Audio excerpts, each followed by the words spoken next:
Wow. Oled sa märganud, et reklaamimüra on igal pool meie ümber.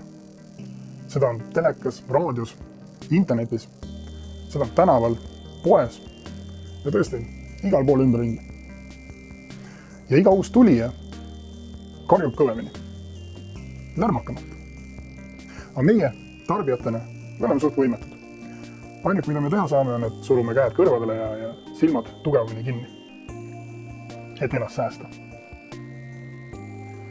Ja loomulikult tuleb siit ka küsimus, kas sinu reklaamid ikka töötavad sinu jaoks? Või on ka nende efekt, et sihtgrupp surub oma käed kõrvadele ja silmad tugevamini kinni? Kas saab ka kuidagi teisiti? Efektiivne reklaamikommunikatsioon on koolitus, mis on mõeldud sinule ja sinu meeskonnale, et säästa aega ja raha ja et teha teadlikke ja kasumlikke reklaamiotsuseid. Sest let's face it, sinu ja sinu meeskonna teadlikkus reklaami efektiivsest kommunikatsioonist viib sinu väärtussõnumi just nende inimesteni, keda sa tegelikult proovid kõnetada.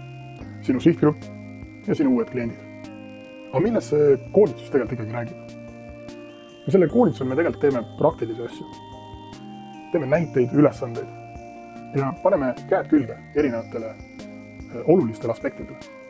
Ja peale selle me räägime ka kõikidest nendest. Vau, põnevad asjad! No ja, aga kas see koolitus on ikka mulle? Vastus jaa. See koolitus on sinule ja sinu meeskonnale kui hüppelaud, et reklaamikommunikatsioonis minna oma konkurentidest samm ette.